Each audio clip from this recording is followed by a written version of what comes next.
దారి దోపిడీకి పాల్పడ్డ ముగ్గురు దొంగలను అరెస్ట్ చేసినట్లు జగిత్యాల డీఎస్పీ రఘుచందర్ తెలిపారు.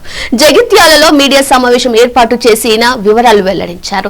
శనివారం అర్ధరాత్రి జగిత్యాల పట్టణ శివార్లోని గాంధీనగర్ వద్ద మంచిర్యాల జిల్లాకు చెందిన డీసీఎం వ్యాన్ డ్రైవర్ శనివారం అర్ధరాత్రి జగిత్యాల శివార్లో గాంధీనగర్ వద్ద డీసీఎం వ్యాన్ పార్క్ చేసి ఉంచిన అతని వద్దకు బైక్ పై వచ్చిన ముగ్గురు యువకులు బాధితుడిని గాయపరిచి 22,000 నగదుతో పాటు సెల్ ఫోన్ ఎత్తుకెళ్లారు. బాధితుడి ఫిర్యాదు మేరకు దర్యాప్తు చేపట్టిన పోలీసులు 24 గంటల్లో గడవక ముందే ఇద్దరు నిందితులను వారికి సహకరించిన మరో మైనర్ బాలుడిని పట్టుకున్నారు.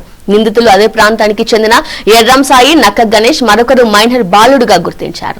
వారిని రిమాండ్ కు తరలించినట్లు డీఎస్పీ తెలిపారు. 2025 రోజు రాత్రి అందాజ 1:30 గంటలకు మన ఫిర్యాది తాళ్లపల్లి నవీన్, ఇతనిది మంచిర్యాల మండలం జెండా వెంకటపూర్ గ్రామం, మంచిర్యాల జిల్లా.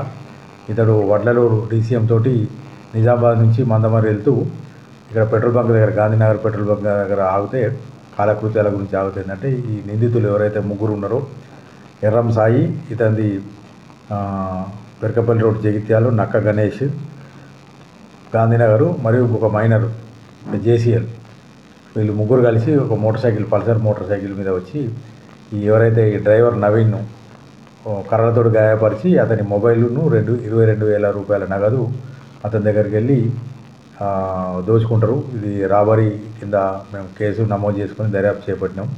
ఇందులో జగిత్యాల టౌన్ ఇన్స్పెక్టర్ కరుణాకర్ మరియు పీసీలు Vijender blue coats, Jeevan ID party and Mallesh ID party, వీళ్ళందరూ కూడా ఏంటంటే ఇమ్మీడియట్ ఆ నిందితుల గురించి గాలించి సీసీ కెమెరాల సహాయంతో వితిన్ 24 అవర్స్లో కూడా ఈ నిందితులను పట్టుకొని వాళ్ళ దగ్గర నుంచి ఆ నేరానికి ఉపయోగించిన మోటార్ సైకిల్, తర్వాత మొబైలు, తర్వాత 22,000 రూపాయల నగదు ఇంటాక్ట్గా స్వాధీనం చేసుకోవడం జరిగింది.